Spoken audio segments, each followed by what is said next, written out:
हरे कृष्णा। आप सभी का हार्दिक स्वागत है आज के भगवद गीता के सत्र में।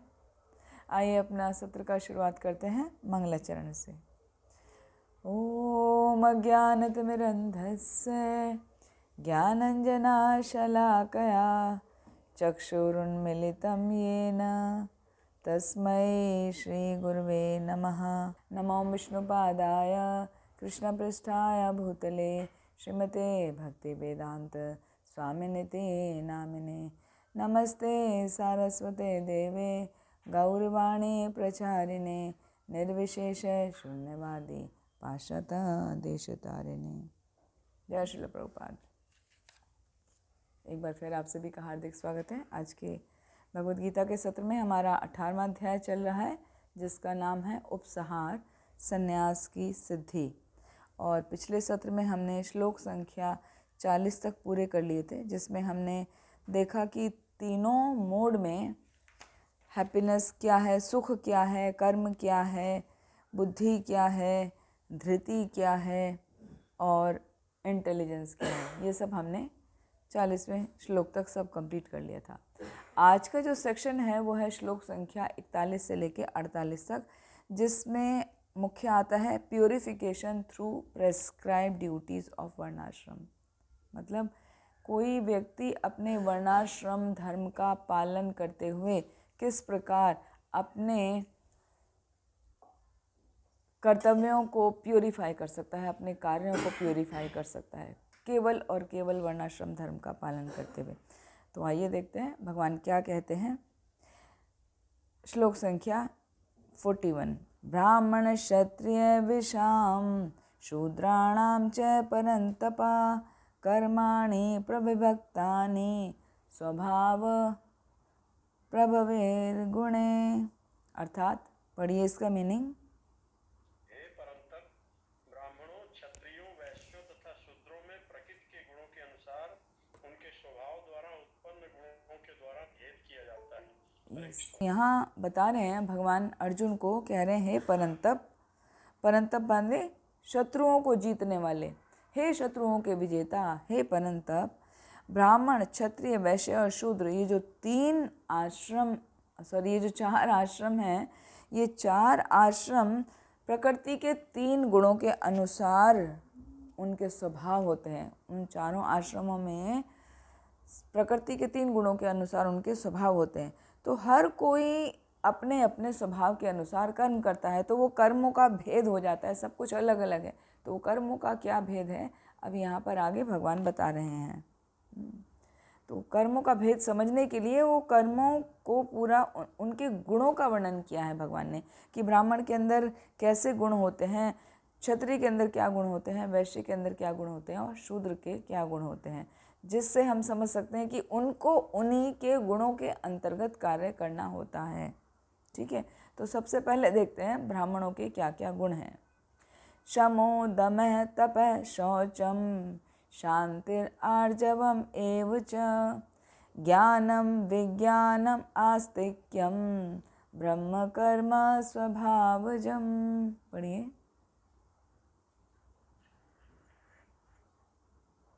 प्रियता, आत्मसंयम, तपस्या, पवित्रता, सहिष्णुता, सत्यनिष्ठा, ज्ञान तथा धार्मिकता, ये सारे स्वाभाविक गुण हैं जिनके द्वारा ब्राह्मण कर्म करते हैं। हरे कृष्णा। हरे कृष्णा। तो क्या बोल रहे हैं भगवान? शमो। यहाँ पे बहुत ध्यान देने की बात है, एक एक वर्ड को हमें ध्यान से समझना है ना। शमो, शमो का अर्थ है शांति प्रियता। मतलब जो ब्राह्मण होते हैं उनका सबसे पहला गुण होता है वो शांति प्रिय होते हैं। वो किसी से झगड़ा लड़ाई नहीं करते, वो किसी के ऊपर कभी क्रोधित नहीं होते, वो शांति प्रिय होते हैं, सबसे पहला गुण। दूसरा दमः। दमः का मतलब होता है अपनी इंद्रियों को कंट्रोल करके रखना, है ना, उनको संयमित करके रखना। तो आत्म संयम उनको पूरा होता है। तीसरा गुण है तपः। वो तप करते हैं, तप मतलब तपस्या करते हैं। वो तपस्या में क्या करते हैं? वो एकादशी का उपवास रखते हैं, वो भगवान के जितने भी पवित्र दिन हैं, जैसे भगवान का जन्म उत्सव, जन्माष्टमी, रामनवमी, नरसिंह चतुर्दशी आदि के दिन उपवास रखते हैं। फिर साथ में वो नित्य प्रतिदिन निश्चित भगवान के नाम का जप करते हैं, बिना भगवान को भोग लगाए वो कुछ नहीं खाते हैं। तो ये तो छोटे छोटे तप हैं। इस तरीके से वो अपने जीवन को तपाते हैं और उसी के अनुसार अपना जीवन बिताते हैं। फिर है शौचम। शौचम मतलब पवित्रता। वो पवित्र होते हैं, पवित्र अंतर मन से भी और बाह्य रूप से भी। बाह्य रूप से कैसे पवित्र होते हैं? वो कम से कम दिन में 3 बार स्नान करते हैं, है ना। तीनों संध्याओं करने से पहले वो 3 बार स्नान करते हैं और अंतर मन को पवित्र करते हैं वो भगवान का हरि नाम लेकर। तो हमेशा वो भगवान का नाम जप करते रहते हैं, तो उनका मन हमेशा पवित्र रहता है, किसी प्रकार के मन में गलत विचार नहीं आने देते। फिर अगला है शांति ही। शांति मतलब वो सहिष्णु होते हैं। सहिष्णु का मतलब होता है सहनशील होते हैं। ऐसा नहीं कि किसी ने कुछ कह दिया तो वो तुरंत पलट के जवाब देंगे या तुरंत रिएक्ट करेंगे। वो कुछ होता है उसको सहन कर लेते हैं। फिर आर्जवम। आर्जवम का मतलब है वो बहुत ही सत्यनिष्ठ होते हैं, वो बहुत ही सरल स्वभाव के होते हैं। जो कुछ है उनको सच कहना ही पसंद होता है और बहुत ही सरलता के साथ उसका व्यक्त करते हैं उसको, है ना। फिर आगे ज्ञानम। ज्ञानम मतलब वो ज्ञान से परिपूर्ण होते हैं। तो ज्ञान से परिपूर्ण होने के लिए अपना आप ही कोई ज्ञान से परिपूर्ण नहीं हो जाता है, उसके लिए शास्त्रों का अध्ययन करना होता है। तो ब्राह्मण जो होते हैं उनका एक मुख्य गुण होता है कि वो शास्त्रों का अध्ययन करते हैं। विज्ञानम। विज्ञान का अर्थ होता है जो हमने सीखा है उसको अप्लाई करना। तो जो भी ज्ञान हमने श्रीमद् भागवतम में सीखा है, श्रीमद् भगवद गीता में सीखा है, भगवान की वाणी के रूप में सीखा है, भगवान की लीलाओं के रूप में सीखा है हमने, उस ज्ञान को अपने जीवन में अवतरित करते हैं। वैसे ही उनका पालन करते हैं। ऐसे नहीं कि खाली सुन लिया और सुन के ख़त्म, तो उसका पालन करते हैं। आस्तिक्यम। आस्तिक्य मतलब धार्मिकता। वो धार्मिकता का पालन करते हैं, वो धर्म पर चलने वाले होते हैं। और धर्म क्या है? जो शास्त्रों में लिखा है वो धर्म है। शास्त्रों के अनुसार नियमों का पालन करना ही धर्म है। ब्रह्म कर्म स्वभावजम। यही ब्राह्मणों का कर्म है जो कि उनके स्वभाव से उत्पन्न होता है। तो ये उनका स्वाभाविक गुण है। ये ज़बरदस्ती बनाया नहीं जाता, ये डाला नहीं जाता, वो ऑटोमेटिकली हो जाता है। तो वो ना तो कभी क्रोध करते हैं, हमेशा शांत रहते हैं, उनके हृदय में किसी प्रकार की कोई लोलुपता नहीं होती, हमेशा इंद्रिय संयमन होता है, आत्म संयम होता है, वो तपस्या करते हैं, वो हमेशा पवित्र रहते हैं, वो हमेशा सहनशील होते हैं, बहुत ही सरल होते हैं, हमेशा ज्ञान अर्जित करने में लगे रहते हैं और उस ज्ञान को सुनकर उस ज्ञान के अनुसार अपना जीवन व्यतीत करते हैं और सदैव धार्मिकता का पालन करते हैं। तो ये मुख्य कर्म है ब्राह्मण के। तो आगे आगे सभी के कर्म बताए गए हैं, तो उसके अनुसार फिर भगवान आगे बता रहे हैं कि ये जो कर्म है सबके अपने स्वभाव के अनुसार है, जन्म के अनुसार नहीं। ब्रह्म कर्म स्वभावजम। फिर आएगा क्षात्रम कर्म स्वभावजम, वैश्य कर्म स्वभावजम, शूद्रस्यापि स्वभावजम। तो ये जो भगवान ने कर्म बताए हैं वो सब उनके स्वभाव के अनुसार हैं, उनके जन्म के अनुसार नहीं। स्वभाव मतलब वो जैसे जैसे कार्य करते हैं। तो यदि कोई इन गुणों से युक्त होकर इसी प्रकार के कार्य कर रहा है तो वो ब्राह्मण कहलाएगा, जो अभी गुण यहाँ पर वर्णन किए गए हैं, है ना। साथ में ब्राह्मण का कार्य होता है, कर्तव्य होता है पठन, पाठन, यजन, याजन, दान, प्रतिग्रह। ये 6 कार्य और होते हैं। ये तो यहाँ पर गुण की बात की है और ये कार्य हैं। तो पठन मतलब वो अध्ययन करते हैं शास्त्रों का, और पाठन वो पढ़ाते हैं शास्त्रों को, दूसरों को सिखाते हैं। यजन, याजन वो यज्ञ करते हैं, हरिनाम यज्ञ करते हैं, वो यज्ञों का अनुष्ठान करते हैं और यज्ञ करवाते भी हैं। फिर दान, प्रतिग्रह, कोई उनको दान देता है तो उसको स्वीकार करते हैं, और ऐसा ही नहीं कि वो दान स्वीकार करके अपने पास ही रख लेंगे, वो दान आगे दूसरों को भी अर्पित कर देते हैं। तो दान और प्रतिग्रह मतलब दूसरों को दे देते हैं, जो उनको मिलता है जितना उनके लिए आवश्यक है केवल उतना रखते हैं, बाकी सब वापस वो दूसरों में बांट देते हैं, है ना। जिनको ज़रूरत है उनको बांट देते हैं।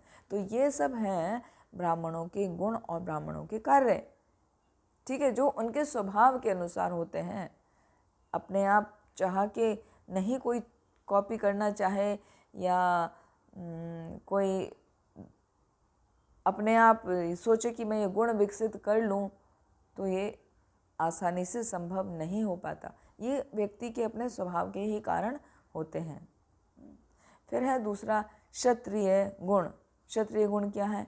शौर्यम तेजो धृति दाक्ष्यम युद्धे च अपलायनम दानम ईश्वर भावस्य शास्त्रम कर्म स्वभावजम। अर्थात पढ़िए।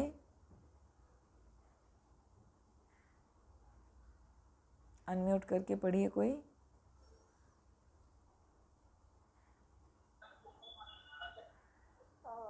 शौर्यं तेजो धृतिदाक्षं युद्धे चाप्यपलायनं दामीश्वरं भावस्य छात्रं कर्म स्वभावजं वीरता शक्ति संकल्प दक्षता युद्ध में धैर्य उदारता तथा नेतृत्व ये क्षत्रियों के स्वाभाविक गुण हैं। हरे कृष्ण। शौर्य मतलब वीरता। वो वीर होते हैं, वो डरपोक नहीं होते हैं। यदि उनको युद्ध करने की आवश्यकता होती है तो वो युद्ध करते हैं।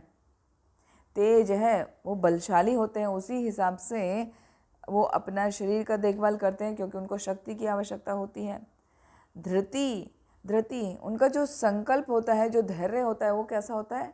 बहुत ही स्ट्रांग होता है ना। कल जैसे पढ़े थे कि राजसी वाले धृति के होते हैं, उनका दृढ़ संकल्प होता है और कई बार सात्विक भी होता है। फिर दाक्ष्यम मतलब दक्षता। वो अपने कार्यों में जहाँ पर उनको अपनी शक्ति का प्रयोग करना है, उन सभी कार्यों में वो दक्ष होते हैं, प्रवीण होते हैं। युद्धे च अपलायनम, यदि उनको कभी युद्ध करना पड़ जाए तो अपलायनम, वो पलायन नहीं करते। पलायन मतलब युद्ध को बीच में छोड़ के भागते नहीं हैं, युद्ध में कभी पीठ नहीं दिखाते। जब भी युद्ध करते हैं तो उसको पूरा होने तक, जब तक शरीर में शक्ति है, उसमें लड़ते हैं, युद्ध करते हैं। फिर दानम, वो बहुत ही उदार होते हैं, सबको दान देते हैं। ईश्वरः भावः, ईश्वर मतलब लीडरशिप करना, नेतृत्व। उनको नेतृत्व करने की क्वालिटीज़ होती हैं उनके अंदर, है ना, लीडरशिप क्वालिटीज़ होती हैं। भावः छात्र कर्म स्वभावजम, और ये क्षत्रियों के गुण हैं जो उनके स्वभाव से ही प्रकट होते हैं या उनके स्वाभाविक गुण हैं। तो क्या क्या? वीरता, शक्ति, संकल्प, दक्षता, युद्ध में पीठ ना दिखाना और धैर्य के साथ अपने कार्य को करना, साथ में उदारता और लीडरशिप क्वालिटी, ये क्षत्रियों के स्वाभाविक गुण हैं, नेचुरली होते हैं उनमें। आगे इनका और डिटेल में वर्णन आएगा, यहाँ पर खाली गुणों की बात हो रही है। फिर आगे भगवान बता रहे हैं कि वैश्य के क्या गुण होते हैं। वैश्य मतलब जो एक बिजनेसमैन है, क्षत्रिय मतलब जो एडमिनिस्ट्रेटर है, और ब्राह्मण मतलब जो इंटेलेक्चुअल पर्सन है। तो ब्राह्मण का मतलब वही नहीं कि जिसका जन्म ब्राह्मण परिवार में हुआ है तो वो ब्राह्मण हो गया। यदि कोई व्यक्ति ब्राह्मण के अनुसार गुण विकसित कर ले रहा है, स्वभाव के अनुसार वो वही कार्य कर रहा है, तो वो भी ब्राह्मण है। जन्म से इसका कुछ लेना देना नहीं है। इसी प्रकार यदि किसी व्यक्ति में लीडरशिप क्वालिटीज़ हैं, वो एडमिन का कार्य कर रहा है ना, वो वीर है, उसकी धृति स्ट्रांग है, तो वो क्षत्रिय कहलाएगा। और जो व्यक्ति कृषि गोरक्ष वाणिज्यम वैश्य कर्म स्वभावजम, यहाँ भगवान बता रहे हैं कि जो बिजनेसमैन होते हैं, जो वैश्य कैटेगरी के होते हैं, वो क्या कृषि करते हैं। कृषि करते मतलब फार्मिंग करते हैं, खेत में जाके हल जोतते हैं, हल चलाते हैं। आजकल तो ट्रैक्टर से होता है सब काम, उसमें हल खुद नहीं जोतना पड़ता, ठीक है, तो भी वो उसमें ज़्यादा से ज़्यादा पार्टिसिपेट करते हैं। गो रक्षा, वो गायों का पालन करते हैं और गायों की रक्षा करते हैं। वाणिज्यम, वाणिज्य मतलब वो व्यापार करते हैं, वो बिजनेस फैमिली होते हैं, बिजनेस क्लास पीपल होते हैं, वो अलग अलग प्रकार के अपने व्यापार करते हैं। वैश्य कर्म स्वभावजम, तो ये वैश्यों का यही कर्तव्य है। क्या? या तो उसको फार्मिंग करना चाहिए, या तो उसको गैया पालनी चाहिए, है ना, ये जो आश्रम होते हैं, याद नहीं आ रहा है, जहाँ पर गाय का पालन किया जाता है, हाँ, वहाँ पर गायों को रखते हैं और उनका पालन करते हैं, उनकी रक्षा करते हैं, तरह तरह के बिजनेस चलाते हैं। तो यही वैश्य का कर्तव्य है। जबकि शूद्रों का कर्तव्य क्या है, अगले लाइन में फिर भगवान बता रहे हैं, अगले लाइन में भगवान बता रहे हैं, परिचर्यात्मकं कर्म शूद्रस्यापि स्वभावजम्। परिचर्या मतलब सेवा करना, आत्मकम वो सेवा से युक्त होते हैं, उनका स्वभाव ही सेवा करना है। कर्म शूद्रस्य स्वभावजम्, तो शूद्रों का मुख्य कार्य जो है वो दूसरों की सेवा करना है। किसकी सेवा करना है? वो ब्राह्मण की भी सेवा करता है, वो क्षत्रियों की भी सेवा करता है, वो वैश्य की भी सेवा करता है, और आपस में शूद्र वो खुद तो सेवा करने वाले होते हैं और आपस में भी एक दूसरे का सेवा करते हैं। मतलब वो उनका प्रवृत्ति जो है, उनको स्वभाव सिर्फ और सिर्फ सेवा करना ही है। तो जैसे यदि कोई व्यक्ति ब्राह्मण परिवार में जन्मा है मगर उसका हृदय में भाव है सेवा करना, दूसरों की सेवा करता है, जैसे हम देखते हैं आजकल यहाँ मुंबई में जितने भी सोसाइटी होते हैं उनके वॉचमैन देखो आप, ज़्यादातर ये ब्राह्मण ही दिखेंगे आपको, है ना, शिखाधारी जनेऊधारी। तो यदि वो सेवा कर रहा है तो कहने को भले ही ब्राह्मण परिवार में जन्म उसने लिया है, तो वो ब्राह्मण नहीं है, वो क्या है, वो शूद्र ही है। तो हमें अपने कर्म के अनुसार अपने को जानना चाहिए। तो आगे भगवान बता रहे हैं श्लोक संख्या 45 में, स्वे स्वे कर्मण्यभिरतः संसिद्धिं लभते नरः स्वकर्म निरतः सिद्धिं यथा विन्दति तच्छृणु। भगवान कह रहे हैं स्वे स्वे कर्मण्यभिरत, अपने अपने गुणों का पालन करते हुए संसिद्धिं लभते नरः, व्यक्ति सिद्धि को प्राप्त कर सकता है, बहुत आसानी से प्राप्त कर सकता है यदि कोई अपने कर्म और अपने गुणों का पालन करता है अपने स्वभाव के अनुसार। तो अब भगवान कह रहे हैं यथा विन्दति तच्छृणु, अब तुम मुझसे सुनो कि अपने अपने स्वभाव के अनुसार व्यक्ति किस प्रकार कर्म में लिप्त होता है, कैसे कैसे कर्म करता है। तो यहाँ से विभिन्न कर्म को करते हुए अलग अलग स्वभाव के अनुसार व्यक्ति पवित्र हो सकता है, वो भगवत धाम भी जा सकता है। तो वही भगवान आगे बता रहे हैं कि कैसे अपने वर्णाश्रम धर्म का पालन करते हुए, अपनी प्रेस्क्राइब ड्यूटी करते हुए, अपने कर्तव्य का पालन करते हुए व्यक्ति प्योर हो जाता है, शुद्ध हो सकता है, वो सिद्ध कर सकता है अपने जीवन को। देखते हैं श्लोक संख्या 46, यतः प्रवर्तिर्भूतानां येन सर्वमिदं ततं स्वकर्मणा तम्भ्यचर्य सिद्धिं विन्दति मानवः। भगवान कह रहे हैं कि यतः प्रवृत्ति भूतानाम, जो भूतानाम मतलब जीव, जो जो जीव जिस जिस भाव में रहता है, जो सभी प्राणियों का उद्गम है और सर्वव्यापी है, उस भगवान की उपासना करते हुए मनुष्य जिस जिस भाव में रहता है अपना कर्म करते हुए पूर्णता को प्राप्त कर सकता है। यदि वो ब्राह्मण कर्म कर रहा है या क्षत्रिय कर्म कर रहा है या वैश्य कर्म कर रहा है या शूद्र कर्म कर रहा है, वो कोई सा भी कर्म कर रहा है उनके गुणों के अनुसार, अपने स्वभाव के अनुसार, तो वो उनको करते हुए भी सिद्धि प्राप्त कर सकता है। कैसे? क्योंकि वो कर रहा है किस हिसाब से, वो सबको प्रसन्न करने के लिए नहीं, वो भगवान को प्रसन्न करने के लिए करता है, जो सभी प्राणियों का उद्गम है।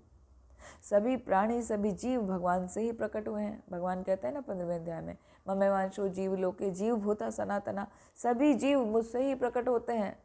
मने षष्ठानि इंद्रियानि प्रकृति स्थानी कर्षति, और ये मन जो है उन सब इंद्रियों का संयमन करते हुए उसमें लगता है, और उन सब का कंट्रोलर मैं हूँ, मैं ही सब जीवों को उत्पन्न करने वाला हूँ।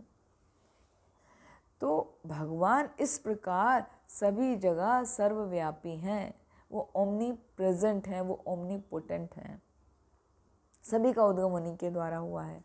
तो हर व्यक्ति को उनकी उपासना करते हुए अपने कर्म को शुद्ध कर लेना चाहिए, तभी वो अपने जीवन की पूर्णता को प्राप्त कर सकते हैं।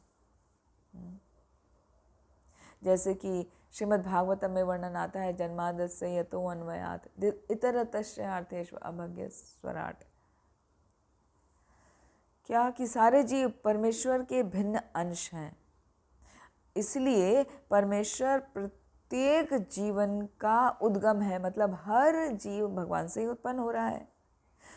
भगवत गीता के 7वें अध्याय में भी इसका वर्णन आता है, भगवान जिसमें बताते हैं कि 2 प्रकार की प्रकृति हैं मेरी, परा प्रकृति और अपरा प्रकृति, वो सभी मुझसे ही उत्पन्न हो रही हैं। 7:4 में बोलते हैं भगवान, भूमि आपो अनलो वायु खम मनो बुद्धि रेव च अहंकार इति यम में भिन्ना प्रकृतिर अष्टधा। ये 8 प्रकार की प्रकृतियों का वर्णन भगवान ने 7वें अध्याय में किया है। वो क्या है? भूमि, जल, अग्नि, आकाश और वायु, और साथ में 3 सूक्ष्म प्रकृति हैं, वो क्या है? मन, बुद्धि और अहंकार। तो ये 8 जो है मिलके भगवान की परा प्रकृति हैं, और अपरा प्रकृति क्या है उसका वर्णन भगवान ने अगले श्लोक में किया है। अपरे मितास्त्वन्याम प्रकृतिम विद्धि में पराम जीव भूता महाबाहो ययेदम धार्यते जगत, कि इन 8 प्रकृति के अलावा भी मेरी एक प्रकृति और है जो अपरा प्रकृति कहलाती है। और वो कौन है? वो जीव भूता, वो जीव हैं, विभिन्न प्रकार के जीव, उसमें मनुष्य योनि भी शामिल है और अनंत पेड़ पौधे जीव जंतु सब उसमें आ गए हैं। तो वो सब में जो भगवान का अंश है, परमात्मा के रूप में भगवान सबके हृदय में निवास करते हैं ना, तो भगवान वो बता रहे हैं कि एक मेरी प्रकृति अपरा प्रकृति है जो सभी जीवों में रहती है। यह एकदम धार्यते जगत, इस तरह मैंने पूरे जगत को धारण किया हुआ है। तो भगवान की परा प्रकृति अपरा प्रकृति दोनों के द्वारा ही भगवान हर जगह व्याप्त हैं, सभी जगह व्याप्त हैं। तो ये जानकर हमारा क्या कर्तव्य बनता है? हमारा कर्तव्य बनता है कि हम भगवान की शक्तियों के साथ ही भगवान की पूजा करें, भगवान को जाने कि ये सारी प्रकृति जो है भगवान की शक्ति हैं, तो हमें भगवान को उसी रूप में स्वीकार करना चाहिए। देखा जाए तो भगवान की मुख्य तौर पे 2 शक्ति हैं, बहिरंगा शक्ति और अंतरंगा शक्ति। तो बहिरंगा शक्ति तो बेस के रूप में काम करती है, और अंतरंगा शक्ति भगवान की प्रिय जो श्रीमती राधा रानी है। तो परमेश्वर का विभिन्न अंग होने के कारण हमारा कर्तव्य है कि हम बहिरंगा शक्ति से अभिभूत ना होकर भगवान की अंतरंगा शक्ति की तरफ आकृष्ट हो, भगवान को शक्ति के साथ में हम पूजा करें, है ना। भगवान परमेश्वर जो पूर्ण है, शक्ति और शक्तिमान मिलके ही भगवान भी पूर्ण होते हैं, तो हम उनकी पूजा करें। तो हमारा परम कर्तव्य है भगवान की सेवा करना। तो कहने का अर्थ ये है कि जो कोई जिस भी कर्म में लगा है, वो ब्राह्मण वाले कर्म में लगा है, वो राजसिक कर्म में लगा है या क्षत्रिय कर्म में लगा है, वो वैश्य के कर्म कर रहा है या शूद्र के कर्म कर रहा है, कुछ भी कर रहा है, उसको भगवान श्री कृष्ण का पूजन करना चाहिए। और जब वो भगवान श्री कृष्ण का पूजन करता है, तो भगवान श्री कृष्ण का पूजन करने के लिए उसको ज्ञान प्राप्त करना होता है, तो गुरु के मुख से वो ज्ञान को ग्रहण करता है। तब भगवान कहते हैं, तेषाम समुद्धरता मृत्यु संसार सागरात भवामी न चिरार पारता मैया वेशत चेतसाम। जो निरंतर भगवान के लिए समर्पित है, भगवान का ज्ञान अर्जित करके भगवान की सेवा में लगा रहता है, ऐसे भक्त का मैं इस समुद्र रूपी सागर से उद्धार कर देता हूँ। तो यही हमारे जीवन की सर्वोच्च सिद्धि है कि हमारा कोई भी वृत्तिपरक कार्य हो, हम किसी भी प्रिस्क्राइब ड्यूटी को कर रहे हों, मुख्य है उसमें जोड़ना, वो सब करते रहें एज इट इज़, उसमें जोड़ लें साथ में परमेश्वर की सेवा को। जब हम परमेश्वर की सेवा करते हैं अपने वृत्तिपरक कार्यों को करते हुए, तो हम सर्वोच्च सिद्धि प्राप्त कर सकते हैं। आगे भगवान बता रहे हैं कि अपने वृत्तिपरक कार्य मतलब अपनी प्रेस्क्राइब ड्यूटी को करना कितना इम्पोर्टेंट है। यदि हम अपने ड्यूटी करते हैं तो वो स्वीकार्य है, और अपने ड्यूटी को छोड़कर हम किसी और की ड्यूटी करने लग जाएं तो वो स्वीकार्य नहीं है। देखिए भगवान क्या कह रहे हैं श्लोक संख्या 47 में, श्रेयान् स्वधर्मो विगुणः परधर्मात् स्वनिष्ठितात् स्वभावनियतं कर्म कुर्वान् आपनोति किल्बिषम्। पढ़िए इसका अर्थ।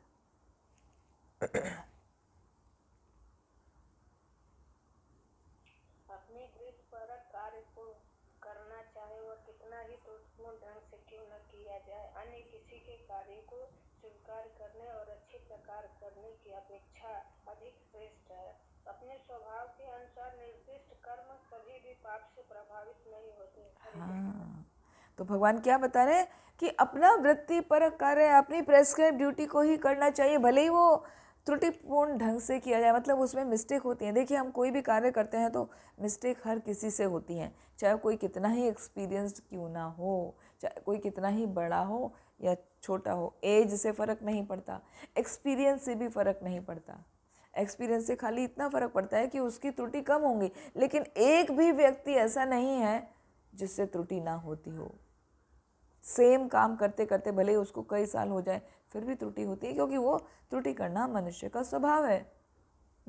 तो भगवान वही कह रहे हैं कि भले ही आपसे गलती हो रही हो फिर भी अपने ही वृत्तिपरक कार्य को करना चाहिए, आपकी ही प्रेस्क्राइब ड्यूटी है उसको करना चाहिए, तो वो एक्सेप्टेबल है कि वो गलती होती है तो वो माफ़ हो जाती है। इसके बजाय आप अपना काम ना करके कि इसमें तो मिस्टेक हो रही है मेरे से, चलो मैं दूसरा काम कर लेता हूँ, तो उससे अच्छा है अपना कार्य करना, क्योंकि अपने स्वभाव के अनुसार व्यक्ति कर्म करता ही है। तो अपने स्वभाव के अनुसार कर्म कर रहा है, भले ही उससे मिस्टेक हो रही होंगी तो भी उसको पाप से प्रभावित नहीं होता, उसको सिन अफेक्ट नहीं करता। तो जैसे 4 प्रकार के आश्रम बताए, ब्राह्मण क्षत्रिय वैश्य शूद्र, तो इनके अलग अलग स्वभाव हो गए, अलग अलग गुण हो गए, तो उनको आपस में एक दूसरे का स्वभाव या गुण उत्पन्न करके कार्य नहीं करना चाहिए। जिसका जो स्वभाव है, अपना स्वभाव हम सभी जानते हैं, है ना, तो अपने स्वभाव के अनुसार ही हमें कर्म करना चाहिए।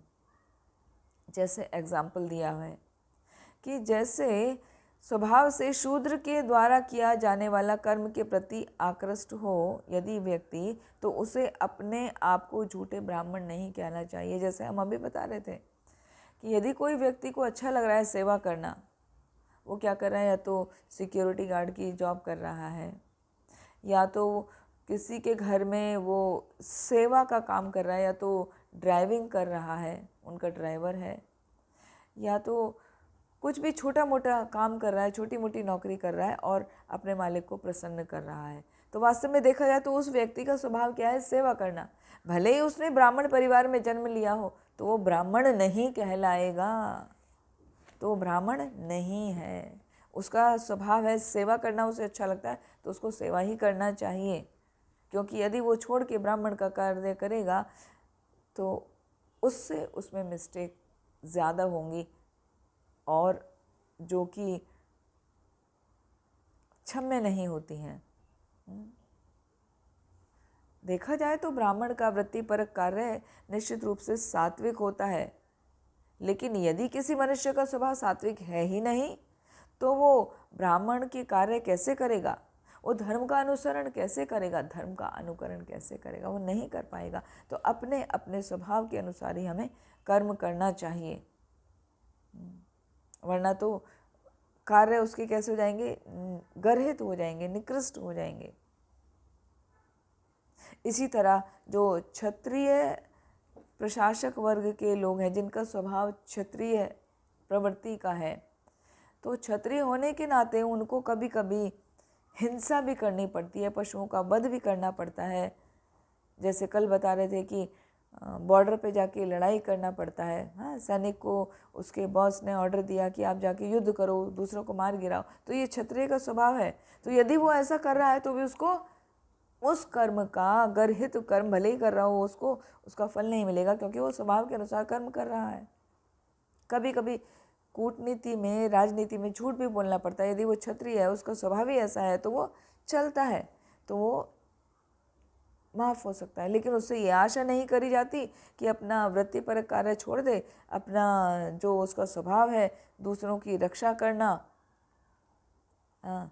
और युद्ध करना, वो सब में उसका मन लगता है, अभी वो सब छोड़ के कि ये सब नहीं करना चाहिए मुझे, चलो मैं अभी ब्राह्मण बन जाता हूँ, मैं ऑल्टर में सेवा करता हूँ भगवान की, तो वो नहीं पॉसिबल है।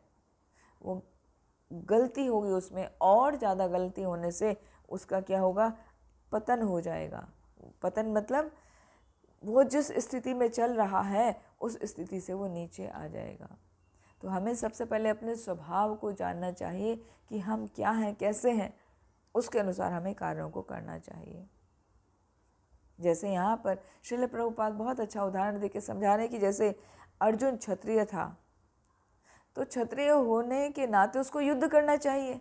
लेकिन जैसे ही उसने देखा कुरुक्षेत्र के मैदान में दोनों तरफ उसके भाई, बंधु, आचार्यगण, पितृगण, मामा, ये सब खड़े हैं, तो उसका मन क्या हुआ, अरे इनसे मैं कैसे युद्ध करूँगा, इनको मैं मार दूँगा तो क्या होगा, मुझे उसका फल जो है वो पाप ही लगेगा, मेरे द्वारा भोगी हुई हर वस्तु ऐसे होगी जो उनके खून में सनी हुई है। तो वो पांडित्यपूर्ण वचन करने लगा, ब्राह्मणों जैसे वचन करने लगा, मैं कैसे मारूं, जीव हत्या नहीं करनी चाहिए, है वो उसका स्वभाव क्षत्रिय।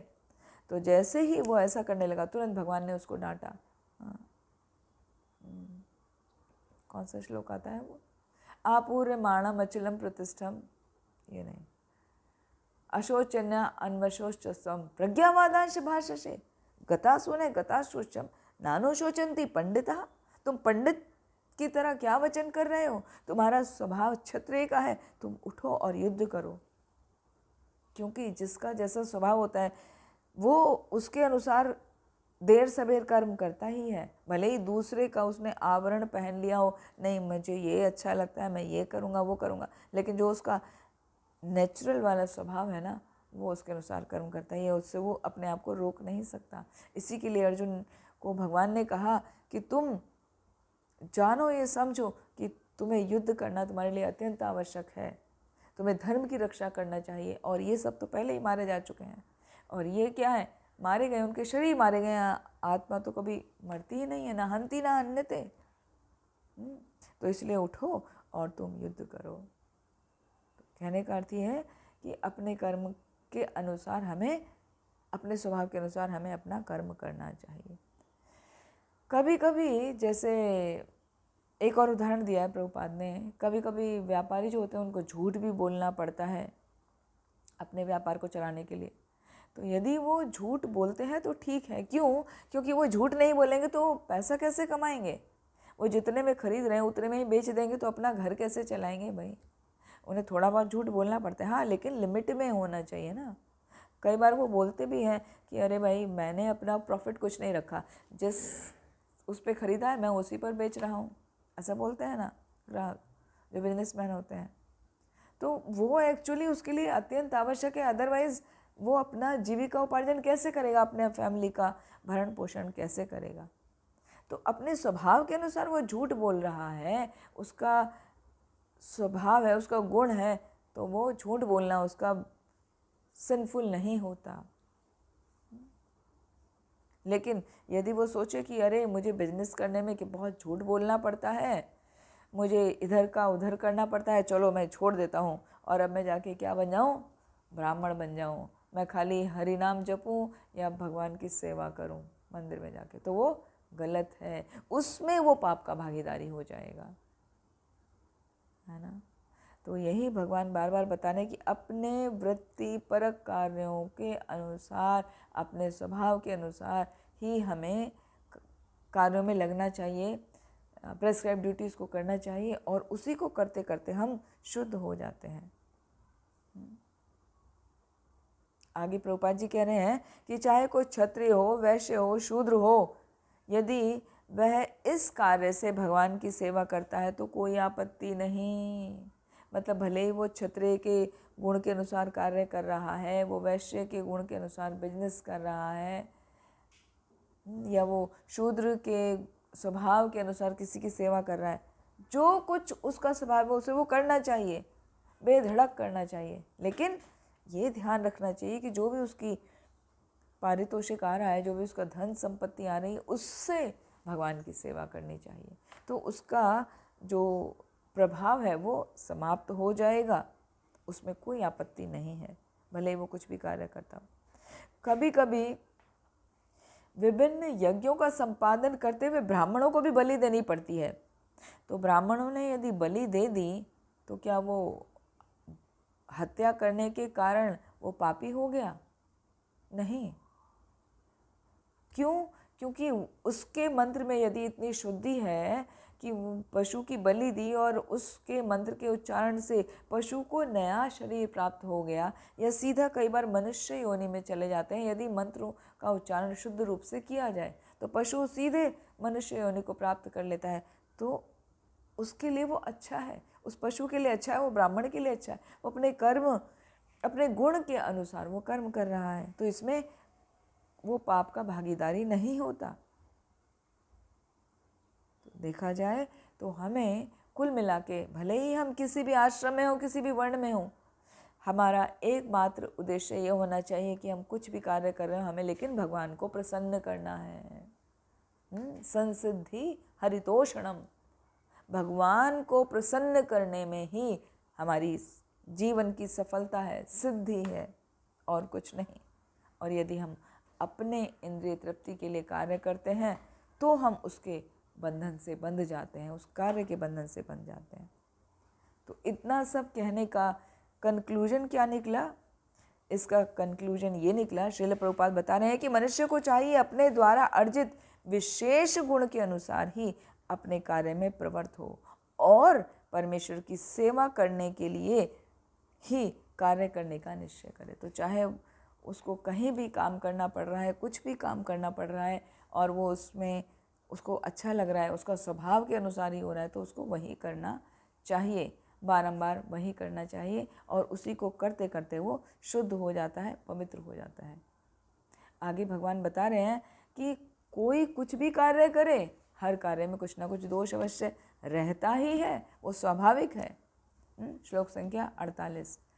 सहजम कर्म कौन्तेया सदोषम अपि न त्यजेत्, सर्वारंभा हि दोषेण धूमेन अग्नि इव आवृतः। सहजम कर्म कौन्तेया सदोषम अपि न त्यजेत्। भगवान बता रहे हैं कि हे कौंती पुत्र, कर्म के साथ में दोष आता ही आता है। कोई भी ऐसा कार्य नहीं है, कोई भी ऐसा उद्योग नहीं है जिसमें कोई दोष ना हो, लेकिन उससे घबराना नहीं चाहिए। उसका एनालॉजी दे रहे हैं, धूमेन अग्नि इव आवृता। जैसे कभी भी हम अग्नि जलाएं तो अग्नि में ऐसा थोड़ी है कि आपने अग्नि जलाई तो धुआं होगा ही नहीं, और धुआं क्या है? उसका दोष है ना। कभी भी अग्नि प्रज्वलित बिना धुएं के हो ही नहीं सकती, तो लेकिन दोष है, धुआं तो दोष है। तो अग्नि जैसा पवित्र चीज में भी दोष है, तो हमें दोष का दर्शन नहीं करना चाहिए। जैसे कई बार हम सर्दी के दिनों में, जहाँ बहुत सर्दी होती है, आग तापते हैं, तो आग तापने से बहुत गर्मी मिलती है, और आग क्या है? आग से ज़्यादा, अग्नि से ज़्यादा पवित्र कुछ है ही नहीं। अग्नि, यज्ञ की जो अग्नि होती है वो इस प्रकार है जैसे भगवान का मुख है। भगवान उसमें जब स्वाहा करके सामग्री डाली जाती है तो भगवान उसको पाते हैं, उसको ग्रहण करते हैं। अग्नि इतनी पवित्र होती है, लेकिन उसमें भी दोष है ना, धुआं है, तो उससे आंखें भी जलती हैं, और कई बार उसमें चट चट की आवाज़ आती है तो उसमें पतंगे उड़ के आपके कपड़ों पे आ जाते हैं, तो कपड़े भी जल जाते हैं। तो वो दोष से युक्त है, लेकिन फिर भी उसका दोष काउंट नहीं होगा। है ना। तो यहाँ पर भगवान बता रहे सबसे पवित्र चीज़ में भी दोष है, तो बाकी चीज़ों को तो छोड़ ही दो। कोई भी ऐसा उद्योग नहीं है जिसमें दोष ना हो। आप बिजनेस करेंगे तो आपको वहाँ झूठ बोलना पड़ेगा। आप क्षत्रिय बनेंगे, किसी की रक्षा करेंगे, तो वहाँ पर आपको किसी का अपमान करना पड़ सकता है, किसी के ऊपर एक्शन लेना पड़ सकता है। यदि आप ब्राह्मण बनेंगे तो ऐसा नहीं है कि आप भगवान की सेवा में लगे हैं तो आपसे गलतियाँ नहीं होंगी, मिस्टेक नहीं होंगी, है ना। कुछ ना कुछ होता ही है। तो वो हर कार्य में हर जगह दोष है। या कोई किसी की सेवा कर रहा है कि भाई मैं तो खाली सेवा कर रहा हूँ, जैसा मालिक बोल रहा है मैं वैसे उसके अनुसार कार्य कर रहा हूँ, क्या उसमें दोष नहीं है? कभी ना कभी तो कुछ ऐसा हो जाता है कि आपसे कुछ टूट फूट हो गई, गलती हो गई, तो दोष हो गया। तो कोई भी ऐसा कार्य नहीं है जिसमें दोष ना हो। इसीलिए अपने प्रिस्क्राइब ड्यूटी को करो, उनको कभी भी छोड़ो नहीं, त्यागो नहीं। जैसे ब्राह्मण को यज्ञ करने पड़ते हैं तो पशु हत्या अनिवार्य है। हालांकि आजकल नहीं होता है, लेकिन फिर भी कहा गया है, पहले होता था, तो यज्ञ भी उससे वर्जित नहीं है, उसमें भी दोष आ जाता है। जो क्षत्रिय हैं उनको शत्रुओं से युद्ध करना पड़ता है, तो शत्रुओं से युद्ध करना जो है वो दोष हो गया। व्यापारी कितना ही पवित्र क्यों ना हो, उसे कुछ ना कुछ छिपाना पड़ता है। शूद्र हो सकता है कभी स्वामी अच्छा ना मिले उसे, स्वामी भी खराब हो, तो स्वामी की आज्ञा का पालन करना ही पड़ता है। तो इस तरह कहीं ना कहीं दोष रहते ही हैं। तो इस प्रकार से निष्कर्ष निकाला जा सकता है कि संसार में प्रकृति के कल्मश से कोई भी पूर्णतः मुक्त नहीं है। चाहे ब्राह्मण हो, क्षत्रिय हो, वैश्य हो, शूद्र हो, यहाँ तक कि सबसे प्योर अग्नि को माना गया है, अग्नि में भी दोष हो गया। और इसके अलावा और क्या उदाहरण दिया जा सकता है ना। तो इस प्रकार सबको अपनी सहज वृत्ति पर कार्य को करना चाहिए, उनको त्यागना नहीं चाहिए दोषपूर्ण मानकर। और यहाँ पर श्रील प्रभुपाद स्ट्रेस देके बता रहे हैं कि मनुष्य को चाहिए कि कृष्ण भावनामृत में रहकर अपने प्रेस्क्राइब ड्यूटी करते हुए भगवान की सेवा करने का संकल्प ले। यही सिद्ध अवस्था है। सिद्ध अवस्था क्या है? अपने प्रेस्क्राइब ड्यूटी को करना और कर्म का फल भगवान को अर्पित कर देना, और उसका संकल्प लेना कि इसके अलावा मैं और कुछ नहीं करूँगा, यहाँ वहाँ नहीं जाऊँगा। जैसे टीचिंग भी है, टीचिंग में क्या पढ़ाना, वो ब्राह्मण का कर्तव्य होगा ना, पठन पाठन। तो यदि किसी व्यक्ति का स्वभाव है तो उसको वही करना चाहिए, उसको वो छोड़ के ये नहीं कि हम ब्राह्मण बन जाएं। अभी ऑब्वियसली वो तो ब्राह्मण स्वभाव में ही आता है, ब्राह्मण का ही गुण है, तो भी उसको छोड़ के ये नहीं कि हम चलो अभी डीटी सेवा करेंगे। इसी प्रकार विभिन्न को हम समझ सकते हैं।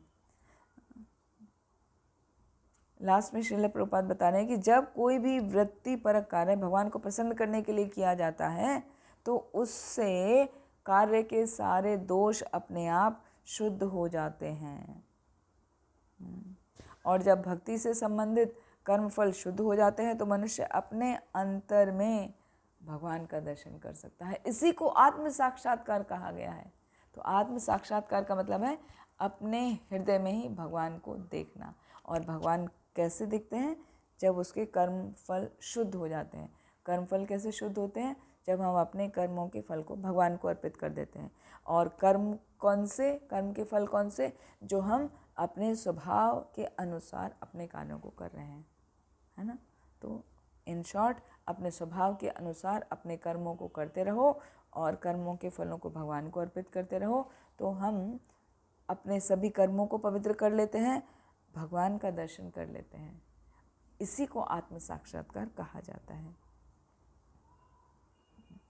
फिर अगले श्लोक में भगवान बता रहे हैं 49 में, असक्त है बुद्धि सर्वत्र जितात्मा विगत स्पृहा नैष्कर्म सिद्धिम परमाम संन्यासेन अधिगच्छति। भगवान कह रहे हैं कि जो आत्म संयमी है और अनासक्त है, मतलब किसी चीज़ से वो आसक्ति नहीं रखता, अनासक्त है, अपनी इंद्रियों को हमेशा कंट्रोल करता है, और जो समस्त भोगों की परवाह नहीं करता, उसको मटेरियल एंजॉयमेंट में कुछ लेना देना नहीं है, वो व्यक्ति संन्यास के अभ्यास द्वारा कर्म फल से मुक्ति की सर्वोच्च सिद्ध अवस्था प्राप्त कर सकता है। संन्यास के अभ्यास द्वारा, संन्यास शुरू में बताया था, संन्यास क्या है? वो अपने नियत कर्तव्यों को करते हुए कर्मों का फल भगवान को अर्पित कर देता है ना। जब चैप्टर स्टार्ट किया तो वहाँ पर आया था ना, काम्यानाम कर्मणाम न्यासम संन्यासम कवियो विदुः। तो सन्यासी कौन है? जो अपने भौतिक कर्मों के फलों का परित्याग कर देता है, जो पूरी तरह अपनी इच्छाओं पे कंट्रोल कर लेता है। तो ऐसे जो कोई व्यक्ति अपने कर्मों को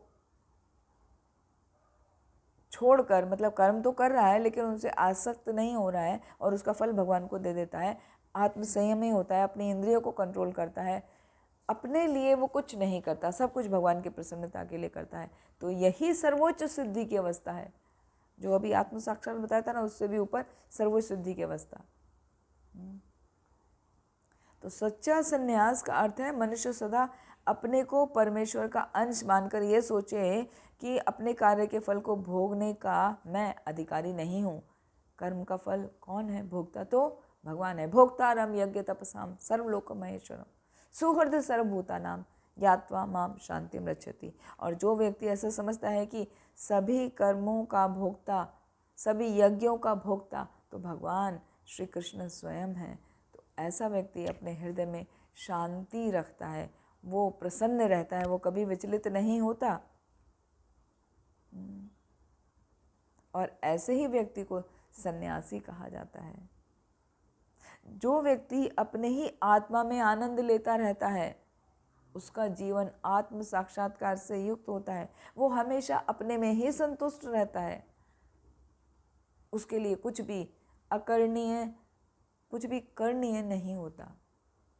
जो कुछ कर रहा है क्योंकि वो कर रहा है भगवान को प्रसन्न करने के लिए, तो उसके लिए कुछ भी कार्य निश्चित नहीं होता। इसी के लिए कहा गया है, जो सन्यासी होते हैं ना, जिसने अपने कर्म के फलों को भगवान को अर्पित कर दिया और उसका कर्म जो कर रहा है वो भगवान की प्रसन्नता के ही लिए करता है, वो कभी भी कर्म के बंधन से बंधता नहीं है, वो मुक्त रहता है। और जो कृष्ण भावना भावित व्यक्ति होता है ना, वो तो ऑटोमेटिकली हर कार्य भगवान की प्रसन्नता के लिए करता है, तो वो पहले से ही सिद्धि प्राप्त कर चुका है, वो पहले से ही सन्यासी है, वो पहले से ही सिद्ध अवस्था में कहलाता है। जैसे कि भगवद गीता के 3 अध्याय के 7वें श्लोक में आता है, यस्त्वात्म अतिरेव स्यात् आत्म तृप्तश्च मानवः आत्मन्नेव च संतुष्ट तस्य कार्यम न विद्यते।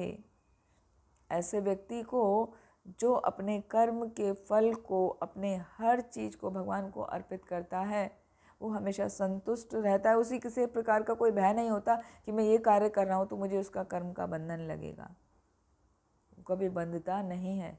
क्यों? क्योंकि वो भगवान को पूर्ण रूप से समर्पित होकर भगवान की ही सेवा करता है। अभी श्लोक संख्या 50 में आ रहा है, हाउ टू अटेन ब्रह्मा। ब्रह्मन को कैसे प्राप्त किया जा सकता है? ब्रह्मन मतलब परम सिद्ध अवस्था को कैसे प्राप्त किया जा सकता है? भगवान बता रहे हैं, सिद्धिम प्राप्तो यथा ब्रह्मा तथाप्नोति निबोध में समासेनेव कौन्तेया निष्ठा ज्ञानस्य या परा। मीनिंग पढ़िए। हे कुंती पुत्र, जिस तरह इस सिद्धि को प्राप्त हुआ व्यक्ति परम सिद्धावस्था अर्थात ब्रह्म को, जो सर्वोच्च ज्ञान की अवस्था है, प्राप्त करता है, उसका मैं संक्षेप में तुमसे वर्णन करूंगा, उसे तुम जानो। हरे कृष्ण। तो यहाँ भगवान कह रहे हैं कि मैं अब तुम्हें बताने वाला हूँ कि कैसे उस सर्वोच्च ज्ञान की अवस्था को प्राप्त करता है। किस ज्ञान की अवस्था को? जो अभी श्लोक संख्या 49 में हमने सीखा है ना, बार बार बोल रहे हैं ना, वो संन्यास के अभ्यास द्वारा सर्वोच्च सिद्धि की अवस्था को प्राप्त कर लेता है, वो आत्मसंयमी होता है और अनासक्त होता है। तो जिस तरह इस सिद्धि को प्राप्त करता है, वो कैसे प्राप्त करता है उसके बारे में मैं तुम्हें अभी बताऊंगा।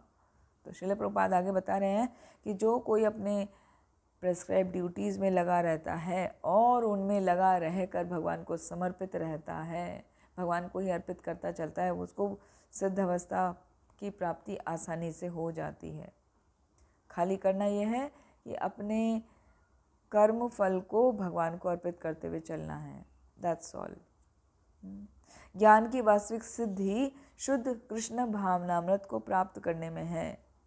जैसे श्रीमद् भागवतम में उदाहरण आते हैं ऋषभ देव का, रंती देव का, ये बड़े बड़े भगवान के महान भक्त हुए और इन्होंने भगवान के लिए सब कुछ त्याग दिया। ऋषभ देव का उदाहरण हमने कल भी लिया था ना। ऋषभ देव अपने पुत्रों से कह रहे हैं, नायम देहो देह भाजा नृलोके कष्टान कामान अर्हत विटभुजाम ये तपो दिव्यम पुत्र का ये न सत्यम शुद्ध ये अस्मात् ब्रह्म सौख्यम तो अनंतम। ऋषभ देव अपने पुत्रों को कह रहे हैं कि हे पुत्रों, तपस्या करो, भगवान को प्रसन्न करने के लिए ही सब कार्य करो, और कुछ करने की आवश्यकता नहीं है। और ये सब उनको सौंप के ऋषभ देव चले गए, उन्होंने अपना सब कुछ त्याग दिया। तो जो ऋषभ देव जैसे, रंती देव जैसे महान भक्त होते हैं, वो अपने हृदय में भगवान को स्थापित कर लेते हैं और अपने हृदय में भगवान को स्थापित करके स्वयं को भगवान का कृतदास समझकर सेवा में लग जाते हैं। अब जो अगला श्लोक है ना, 3 श्लोक, ये बहुत इम्पोर्टेंट है। ये आज अभी लेंगे, चलेगा? 3 श्लोक और कर लें, फिर 54-55 बाद में लेते हैं। श्लोक संख्या 51, 52, 53 में भगवान बता रहे हैं कि ब्रह्मन को प्राप्त करने का तरीका क्या है। बुद्ध्या विशुद्धया युक्तो धृत्यात्मानं नियम्य च शब्दादीनि विषयांस्तत्वा रागदेशो विदुस्य च विविक्त सेवी लघ्वाशी यत्वाक कायमानसः ध्यान योगो परो नित्यं वैराग्यं समुपाश्रितः अहंकारं बलं दर्पं कामं क्रोध परिग्रहं विमुच्य निर्ममः शांतो ब्रह्म भूयाय कल्पते। आत्म साक्षात्कार के पद को प्राप्त हो सकता है कौन? जो अपने अंदर ये 11 बातों को विकसित करता है। ये क्या है? पढ़िए, इसका अर्थ पढ़िए, फिर बताते हैं। अपनी बुद्धि से शुद्ध होकर तथा धैर्य पूर्वक मन को वश में करते हुए इंद्रिय तृतीयों के विषयों को त्याग कर राग तथा देश से मुक्त होकर जो व्यक्ति एकांत स्थान में वास करता है, जो थोड़ा खाता है, जो अपने शरीर, मन तथा वाणी को वश में रखता है, जो सदैव समाधि में रहता है तथा पूर्णतया विरक्त, मिथ्या अहंकार, मिथ्या शक्ति, मिथ्या गर्व, काम, क्रोध तथा भौतिक वस्तुओं के संग्रह से मुक्त है, जो मिथ्या स्वामित्व की भावना से रहित तथा शांत है, वह निश्चय ही आत्म साक्षात्कार के पद को प्राप्त होता है। हाँ, तो ये 12 चीज़ें बताई हैं। आत्म साक्षात्कार के पद को कोई कैसे प्राप्त हो सकता है, एक एक करके समझते हैं।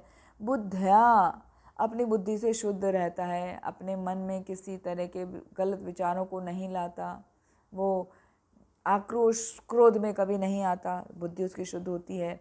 हाँ, बुद्धि विशुद्धया युक्तो धृत्या आत्मनम नियम्य च, अपने मन को बहुत ही धैर्यपूर्वक कंट्रोल करके रखता है। फिर शब्दादीनि विषयान् त्यक्त्वा, अपने इंद्रिय विषयों का त्याग कर देता है, अपने आप को वो सेंस ग्रेटिफिकेशन में नहीं लगाता। फिर राग द्वेषो व्युदस्य च, राग द्वेष से वो पूर्णतया मुक्त रहता है। उसे ना तो किसी चीज़ के प्रति अटैचमेंट होता है, ना किसी चीज़ के प्रति उसको एनवियसनेस होती है। तो वो हमेशा फ्री रहता है। फिर विविक्त सेवी मतलब वो एकांत स्थान में रहना पसंद करता है। जो कोई आत्म साक्षात्कार करना चाहता है उसको ज़्यादा भीड़ भाड़ नहीं पसंद आती, लोगों के बीच में रहना नहीं अच्छा लगता। लघुवाशी, बहुत ही कम खाता है, जितना शरीर को ज़रूरत है केवल उतना ही पाता है। ये नहीं कि एक्स्ट्रा खाता रहे, अपने इंद्रिय तृप्ति के टंग के स्वाद के लिए नहीं खाता, वो खाली शरीर को चलायमान रखने के लिए खाता है, शरीर को स्वस्थ रखने के लिए खाता है। फिर यत वाक काय मानसा, वाक मतलब वाणी को, काय मीन्स शरीर को, मानसा मतलब मन को, अपने शरीर को, मन को और वाणी को सदैव वश में रखता है। 7वां। 9वां, ध्यान योग परो, ध्यान योग परो मतलब हमेशा वो ध्यान में रहता है, समाधि में रहता है, वो आत्मचिंतन में ही लगा रहता है, वो आत्म साक्षात्कार में ही लगा रहता है, वो इधर उधर मन को विचलित नहीं करता। हाँ। फिर नित्यम वैराग्यम, वो हमेशा ही वैरागी रहता है, उसको किसी चीज़ से कोई अटैचमेंट नहीं होता। समुपाश्रिता, अहंकारम बलम दर्पम कामम क्रोधम, इन सब को एक साथ ले लिया है। परिग्रहम, इन सब के संग्रह से वो अपने आप को मुक्त रखता है। क्या? अहंकार, अहंकार का पालन नहीं करता, वो अहंकार नहीं रखता मन में। बलम, अपना बल किसी को नहीं दिखाता, अभिमान नहीं करता। दर्पम कहते हैं झूठा अभिमान करना, है ना। जैसे हमें कोई चीज़ नहीं मिली तो ना मिलने पर हमारी जो मन में प्रतिक्रिया होती है ना, हम कहते हैं अच्छा हमारे पास तो यही है, बड़ा बड़ा दिखाते हैं, वो दर्प। तो वो कभी भी गर्व नहीं करता, दर्प नहीं करता, वो लस्टी डिज़ायर्स को नहीं रखता, वो क्रोधित नहीं होता। और भौतिक वस्तुओं का संग्रह कि मुझे ये भी मिल जाए, वो भी मिल जाए, मैं ये भी कलेक्ट कर लूँ, वो भी कर लूँ, सब कुछ मेरा है, वो ऐसे नहीं करता। तो वो मिथ्या अहंकार, मिथ्या शक्ति, मिथ्या गर्व, काम, क्रोध और भौतिक वस्तुओं के संग्रह से मुक्त होता है। ये सब 10वें पॉइंट में आ गए। फिर 11वां पॉइंट, विमुच्य निर्ममः। विमुच्य मतलब त्याग देता है, निर्ममः मम भावना को, हाँ, स्वामित्व की भावना को वो त्याग कर देता है, वो कंट्रोलर नहीं बनना चाहता। और शांतो, वो हमेशा शांत रहता है, तभी वो ब्रह्म साक्षात्कार को प्राप्त कर सकता है। तो ब्रह्म साक्षात्कार के पद को प्राप्त करना यानी भगवान को अपने हृदय में महसूस करना, देख पाना आसान नहीं है, शांत रहना आसान नहीं है, इतना सब करना होता है। ये कम से कम 11 चीज़ें। और हम देखते हैं कि हम लोग स्वामित्व की भावना में फंस जाते हैं, मतलब मैं लीडर हूँ, मेरी चलनी चाहिए, मेरा सुनना चाहिए, जो मैं कह रहा हूँ वही हो, दूसरे का कैसे चल जाएगा, तो वो उसका हृदय अशांत हो जाता है। मिथ्या अहंकार रहता है हमारे हृदय में, मिथ्या दिखावा रहता है, मिथ्या शक्ति कि मैं बहुत बड़ा बड़ा ये हूँ वो हूँ, वो दिखाने का रहता है। तो फिर कैसे शांत होंगे? अटैच रहते हैं सभी चीज़ों से, कभी भी पीसफुल माइंड नहीं होता। अकेला रहना तो पसंद ही नहीं करते आजकल देखा जाए तो। हाँ, सबको क्या, भले ही अकेले रूम में रह रहे हो, भले ही अकेले घर में रह रहे हो, लेकिन क्या फ़ोन में, फेसबुक में, इंस्टाग्राम पे, यूट्यूब में कहीं ना कहीं वो फ्रेंड्स में ही लगे रहते हैं। तो उसको विविक्त से भी नहीं कहा जाएगा कि भले ही घर में तो अकेले रह रहे हैं, हमारे पास तो हमारे घर में कोई नहीं है, भाई एक आधा मेंबर है या 2 मेंबर हैं, अपना अपना रहते हैं, लेकिन लगे हुए कहाँ हैं? हम दूसरे तरीके से ऑनलाइन ढूंढ रहे हैं अपने फ्रेंड्स को, उन्हीं के साथ जुड़े हुए हैं बातचीत करने में या वार्तालाप करने में या उनको देखने में। तो वो विविक्त से भी नहीं हुआ। और शरीर मन वाणी को कंट्रोल नहीं रख पाते। जब हमारा मन होता है वैसा हम बोलते हैं, वैसा मन जहाँ होता है, चलो आज कहीं जाने की इच्छा कर रही है तो घूम के आते हैं, कुछ खाने का मन कर रहा है तो घूम के आते हैं, तो मन के वशीभूत रहते हैं। फिर कैसे आत्म साक्षात्कार होगा? टंग पर बिल्कुल कंट्रोल नहीं होता। सामान्य लोगों की बात कर रहे हैं, ऐसा नहीं कि किसी के लिए बोला जा रहा है, सामान्य तौर पे। तो यदि हमें आत्म साक्षात्कार करना है तो हमें ये सबको कंट्रोल करना होगा, अपनी बुद्धि को कंट्रोल करना होगा, अपने डिटर्मिनेशन में लगना होगा। क्या? भगवान की सेवा के लिए डिटर्मिनेशन होना चाहिए, भगवान की सेवा के लिए। अपने सभी इंद्रिय विषयों को त्यागना होगा, राग द्वेष से मुक्त होना होगा, एकांत में रहना होगा। भले ही आप 10 लोगों के साथ रह रहे हो, लेकिन आप अपने में मस्त हैं, अपना और अपने हृदय में भगवान का वही चिंतन में हैं। तो आप सबके साथ में, सबके बीच रहकर भी एकांत में थोड़ा खाते हैं, मन वाणी को हमेशा कंट्रोल में रखते हैं, समाधि में रहते हैं, पूर्णतया विरक्त रहते हैं काम क्रोध लोभ मद मोह मत्सर्य की भावनाओं से, और कभी भी कंट्रोलर नहीं बनना चाहते। लीडरशिप क्वालिटी अच्छी है, लेकिन वो क्षत्रिय का स्वभाव है। जब हम वो लीडरशिप करते हैं तो ऑटोमेटिकली क्रोध आता ही है।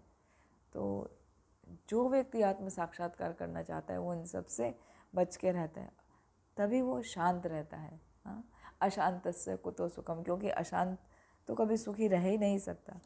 और जब वो शांत रहता है तो इसका मतलब ये सब चीज़ें, यदि 11 की 11 उसने 12 चीज़ों को फॉलो कर लिया तो क्या हो जाता है, वो आत्म साक्षात्कार परम ब्रह्म की अवस्था को प्राप्त कर लेता है, जिसे ब्रह्मभूत कहा गया है। फिर श्रील प्रभुपाद ने वर्णन किया है कि जो आत्म साक्षात्कार व्यक्ति करता है उसका हृदय किस प्रकार होता है। जैसे कि दूसरे अध्याय के 70 श्लोक में बताया गया है, आपूर्यमाणम अचलम प्रतिष्ठम समुद्रम आपः प्रविशन्ति यद्वत् तद्वत् कामा यम प्रविशन्ति सर्वे शांति मापनोति न काम कामी। अर्थात जिस प्रकार सागर में सभी नदियाँ आती हैं, सभी नदियों का जल उसमें निरंतर प्रवाह बना रहता है, फिर भी सागर का जल छलकता नहीं, बाहर नहीं आ जाता, वह सागर हमेशा शांत रहता है। भले उसमें ज्वार भाटा आता है, लेकिन वो भी बाहर नहीं आता है, सागर के अंदर ही रहता है।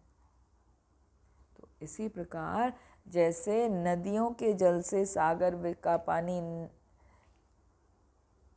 विचलित नहीं होता, वो शांत बना रहता है, उसी प्रकार जब मनुष्य विभिन्न प्रकार की इच्छाओं का भले ही उसमें प्रवाह आ रहा है मगर उनसे वो विचलित नहीं होता, तभी वो आत्म साक्षात्कार को प्राप्त कर सकता है, अन्यथा नहीं। ठीक है, अभी कल इम्पॉर्टेंट है कि जो आत्म साक्षात्कार करता है, जो ब्रह्मभूत वाली स्थिति में होता है, वो उसके और क्या गुण हैं। ये तो है कंडीशंस, इनको करने से हम आत्म साक्षात्कार प्राप्त कर सकते हैं, ब्रह्मन के स्टेज को प्राप्त कर सकते हैं। लेकिन ब्रह्मन स्टेज क्या है वो देखेंगे हम अगले सत्र में। आज के सत्र को यहीं विराम देते हैं। आप सभी का बहुत बहुत धन्यवाद। वांछा कल्पतरुभ्यश्च कृपा सिन्धुभ्यो च पतितानां पावनेभ्यो वैष्णवेभ्यो नमो नमः। हरे कृष्ण। किसी का कोई प्रश्न है तो पूछ सकते हैं।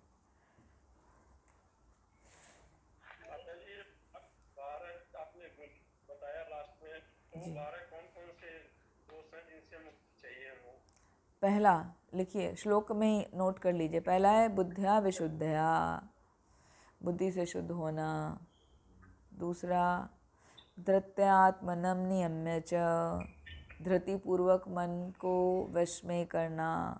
तीसरा विषयांस त्यक्त्वा, विषयों को त्याग देना, इंद्रिय तृप्ति को त्याग देना।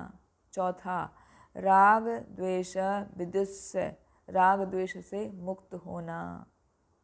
पांचवा विविक्त सेवी, एकांतवास करना। छठा लघवाशी, थोड़ा खाना। सातवां यत वाक काय मानसहा, हाँ शरीर, वाक मतलब वाणी, शरीर मन वाणी को वश में रखना। फिर 10वां है पूरा अहंकारम बलम दर्पम कामम क्रोधम परिग्रहम। इसमें ये 1 2 3 4 5 चीज़ें एक साथ आ गई हैं 10वें पॉइंट में। 5 चीज़ों को एक साथ लिया गया है, मतलब अहंकार को, बल को, दर्प को, काम को और क्रोध को, सभी को वो कंट्रोल करके रखता है। फिर 11वां विमुच्य निर्ममः, विमुच्य मतलब त्याग देता है किसको, निर्ममः, स्वामित्व की भावना को त्याग देता है। और 12वां शांतो, वो शांत रहता है। तो जो व्यक्ति अपने अंदर ये 12 क्वालिटी डेवलप कर लेता है वो आत्म साक्षात्कार कर सकता है, वो परम ब्रह्म क्या है उसको दर्शन कर सकता है। तो ये है परम ब्रह्म को प्राप्त करने का तरीका, प्रोसेस। कल देखेंगे उसके क्या क्या गुण होते हैं, वो किस तरह परम ब्रह्म में रहता है। प्रोसेस आज सीखा, उसका रिजल्ट कल देखेंगे।